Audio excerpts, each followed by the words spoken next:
Now I think Outlaw's only hope is if Wakanda has Unbreakable. Yeah, but I feel like if Wakanda had Unbreakable, we would have seen that at this point. So at this point, it is probably just going to be Railblazer coming over here and securing the last slug here.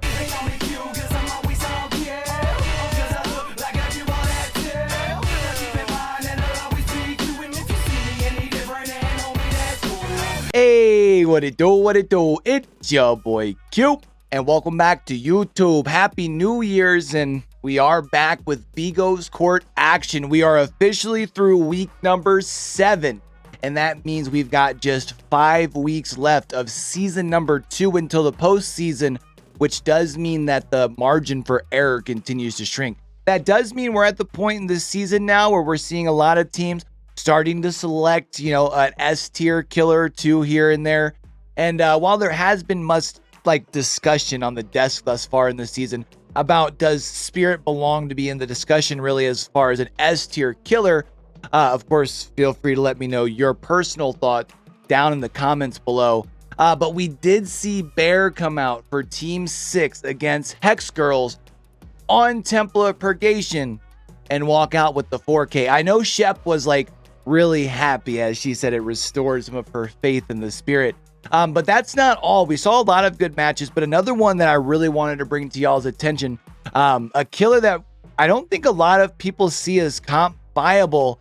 We got to see Railblazer came out for Entity and got a 4K on ARP in what a lot of people were considering basically a must win for the Outlaws of the Fog for their playoff push to continue to stay alive. But we saw Railblazer bring out the Trickster.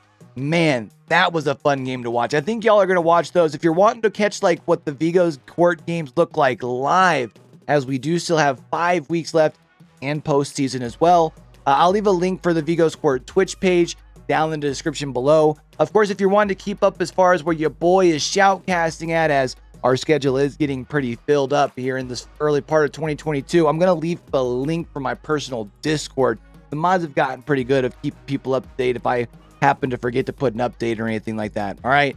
But let's be honest, y'all clicked on the video so y'all could watch out some cracked out Vigo's gameplay, right? So let's just go ahead and get right down to it. Don't forget to leave a like and a comment on the video. That's going to help us out with that good old YouTube algorithm, put our content in front of more people. And we're getting close to that 350 subs. So if you can check down there, make sure you smack that button.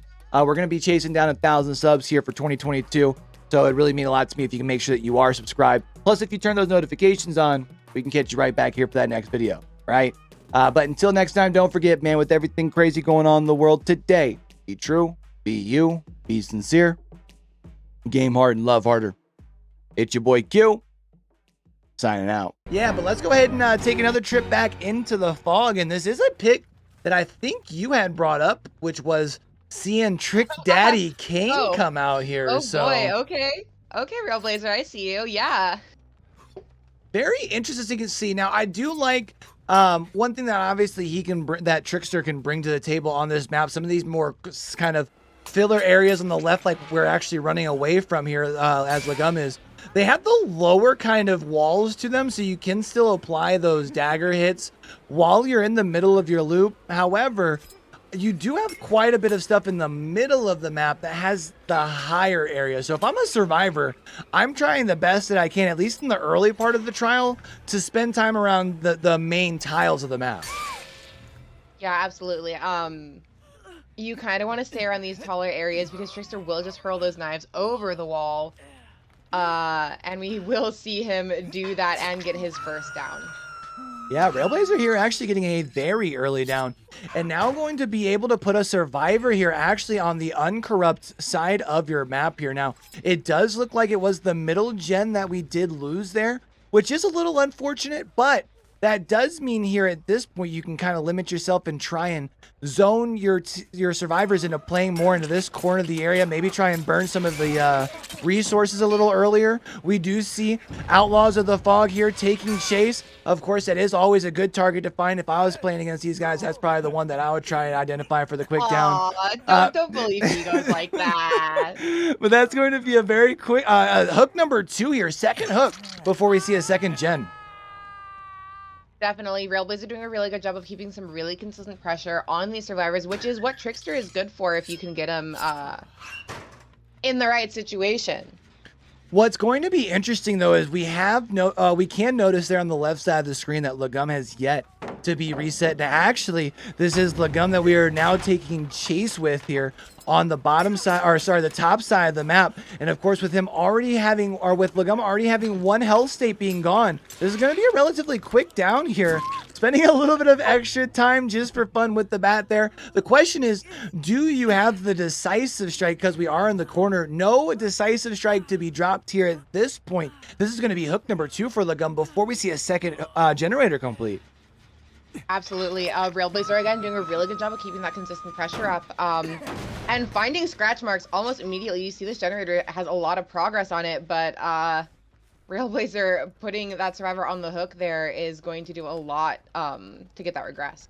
And people were trying to tell me that Trickster wasn't comp viable. Look at this, 3 hooks already. Railblazer are doing actually really good here. We do see moving towards our main building, quite a bit of progress on this generator. I think that's the 4th piston started to pump at that point, probably at about 85% from the sound of it. We do also see another survivor really more rotating away towards the middle portion of the map there towards Shack side. So it does look like maybe wouldn't be surprised to see our survivor team. Oh, I was gonna say maybe sacrifice 1 survivor for 2 gens, but we actually see the save coming in now, running straight at Railblazer. Have to assume that means there's borrowed time here. The M1 now going to apply that status here, but would not be surprised to see Railblazer actually continue the tunnel out, but instead goes back towards main building. That's a lot of survivors to see for 1 unhook, so a little scary for Outlaws here. And we will see Railblazer loading up that main event as our second generator pops. Yeah, and we are going to see now here, decides to go ahead and try and use that to see if you can go ahead and land the last couple here on Wakanda as they are retreating back to the opposite side of the map here. Now, not going to be able to secure the down, but I think you got at least a change of a health state. We do still hear this generator here right next to us that is covered up by that deadlock. That thing's knocking quite a bit there. That thing's just about ready to get popped as soon as the deadlock is off of that thing. But we are able to locate our Cup of Joe back here, and I believe this would be another fresh hook if I'm not mistaken.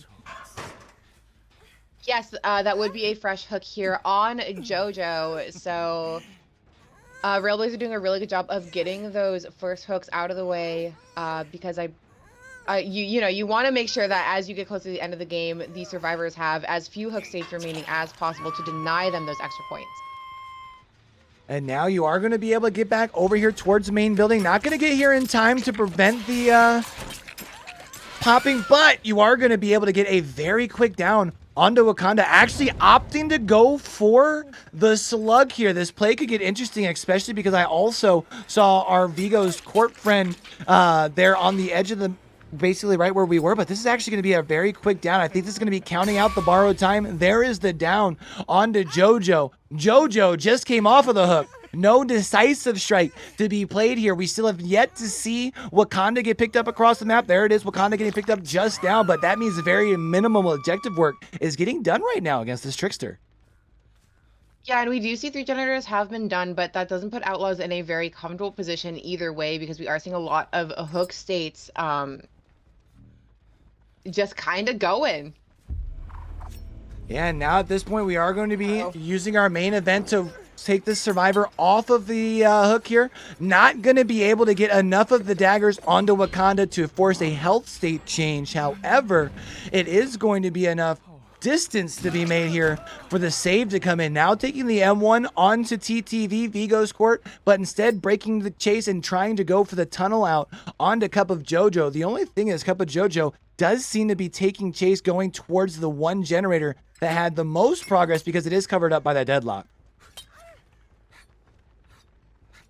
Yeah, Deadlock doing a really good job of kind of showing our killer what he might need to be paying attention to if he wants to slow this game down any further. And this is tough because we do see that Railblazer does have Cup of Jojo down to needing just one knife left, but only has 2 left in the chamber. Instead comes over here and finds the reset location of our other survivors here. I believe that is the Felix that we have been able to zone out, and unfortunately getting caught out of position. And that is going to be, I believe, hook number 2 onto our Felix. Does look like a second hook for Vigo's court here.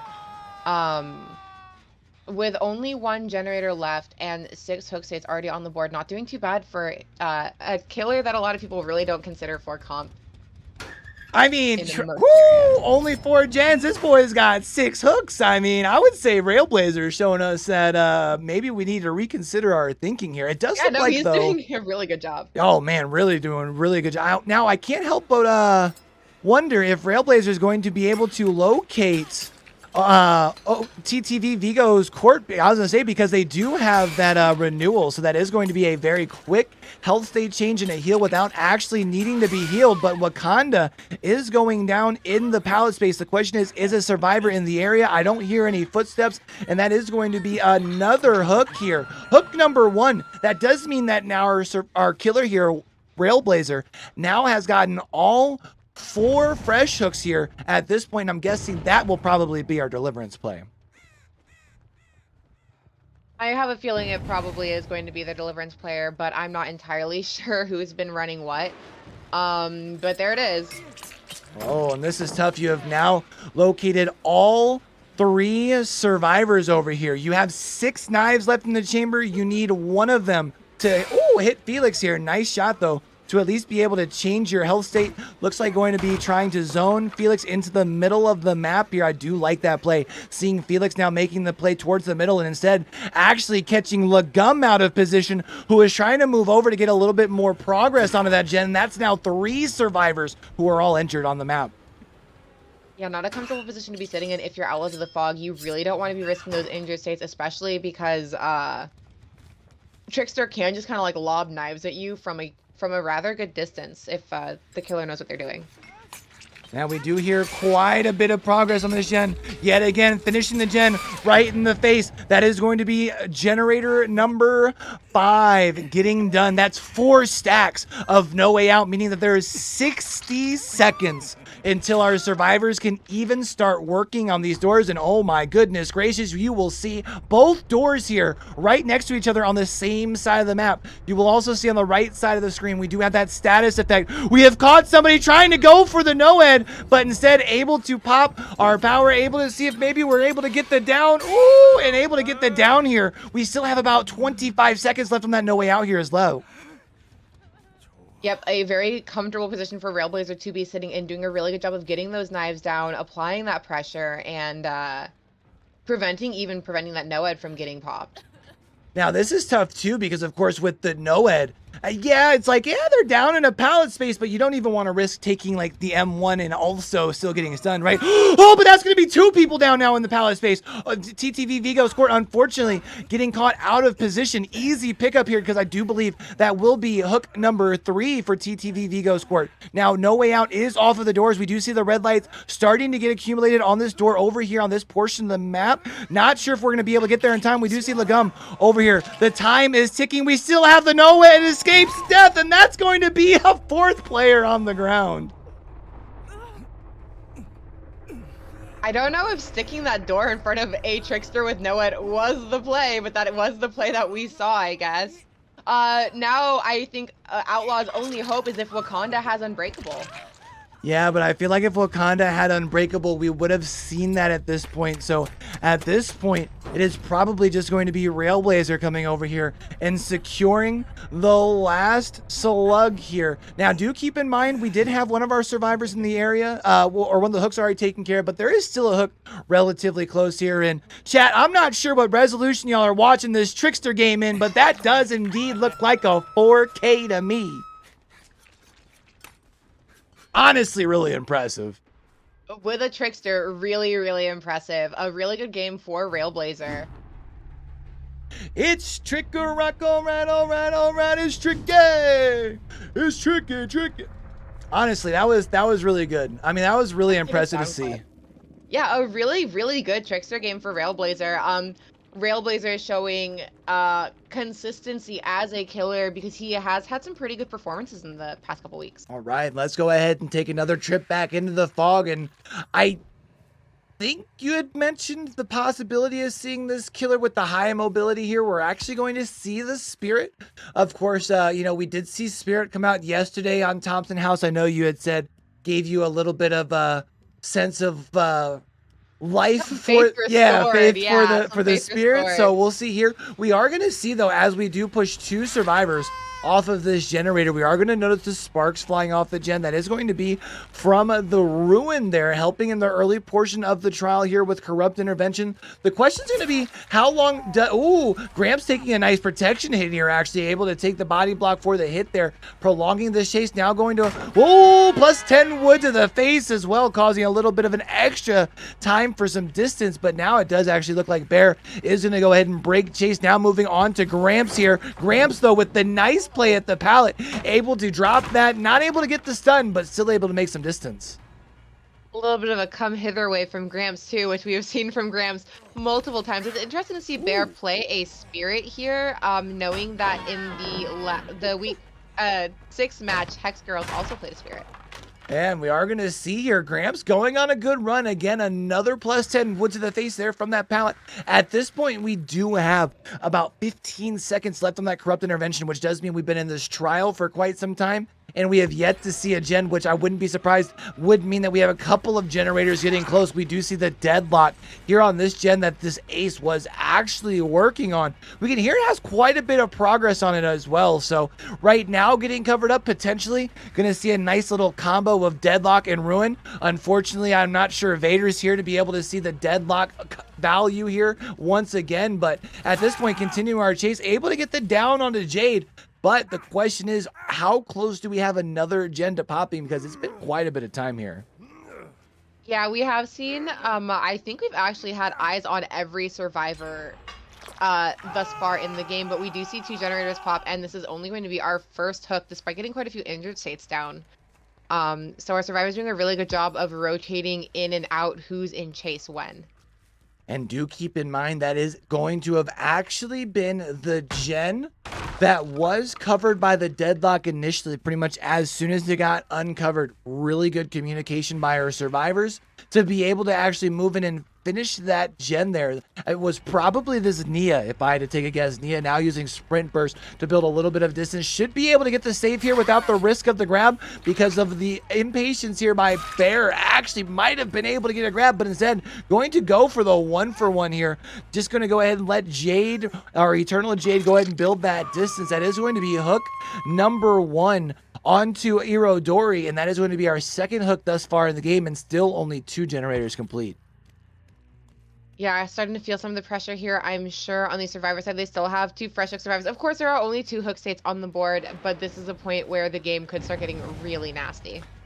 Especially because we do notice that the ruin is still up. And yeah, sometimes we do see where the ruin can still just end up being, you can just grind those generators to it and still pump those things out. But of course, Spirit does have the ability to put a lot of pressure down very, very quickly. Here's another down onto Eternal Jade. That will be hook number 2 onto Eternal Jade. We do still also have Irodori across the map somewhere, not going to be able to be healed for a little bit of time here. You also have another survivor somewhere in the map right now that is also injured. So some potential snowball ability here, especially because we have been able to track down, I believe this is Irodori back here in the corner, and I believe we should be getting relatively close to the decisive strike counter being out if she does indeed have it. Got to imagine that with the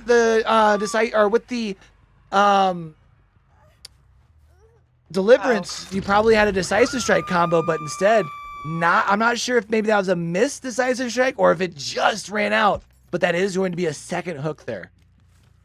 Yeah, and this ruin is doing quite a bit of work for our killer here. I think we've not been... I think this entire time we've been chasing survivors off of generators or putting them on hooks. So, ruin could prove really detrimental to our survivors here if they don't get it taken care of soon.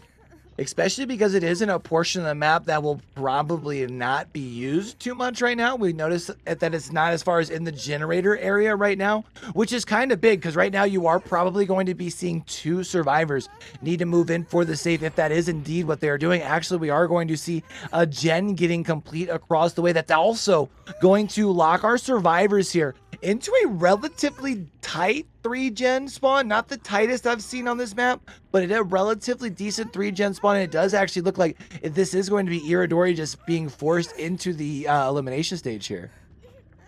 Yeah, Bear going ahead and confirming that kill, which does change the game for our survivors, and not a nice position to be in. Like you said, we do have a 3-gen here with only 3 survivors left. That is one less bit of pressure that they're going to be able to put down here. There's no progress on any gens right now, and there's still ruins up. This is gonna be really, really bad actually for our survivors. We do see that it is the ace here trying to take the chase, and actually I believe it is the ace that is on death hook as well, if I am not mistaken. That would move this thing down to a 2v1 if my math and my memory serves me correct there, which could be very big, but instead we do see Bear breaking chase. I like this play because, of course, you do still have that ruin value. So if you can come over here, push these survivors off of these generators, it will start regressing them back from the little bit of progress that they do currently have. The little bit of bad news here is we do still have a pallet up right here. Gramps is going to be throwing it right at Bear. Bear is going to go right into that phase form here, looking to try to make the mind game around the pallet. The question is, do we get the mind game here? It actually looks like a really nice play by Gramps. Gramps has proven that he's a very strong looper, so this is probably the survivor that Hex Girls wants to see taking this chase so that our other 2 survivors can try to get some more put down on those generators. Yeah, and I think this decision that we're seeing from Bear here is definitely the right one. Breaking our chase, we already see our survivors breaking away from this generator right here. Probably had, I think, might have had both of our survivors on it, quite frankly, because you can see a lot of progress on that, and it's actually going to be the Quentin, the one fully healthy survivor. We are going to see a relatively quick reset onto Gramps. I'm not sure if that was the 2 of them getting together, or I can't remember if Gramps had the med kit or not, but really nice play by Bear here, coming back in a really good dead hard by Eternal Jade to be able to make the distance for the vault into the shack itself. However, shack pallet has already been thrown. Limited resources back here in this corner. Things could be getting sticky here relatively quick. Yeah, not a very comfortable position to be in. We will find Jade in that locker, which is going to be really unfortunate. Is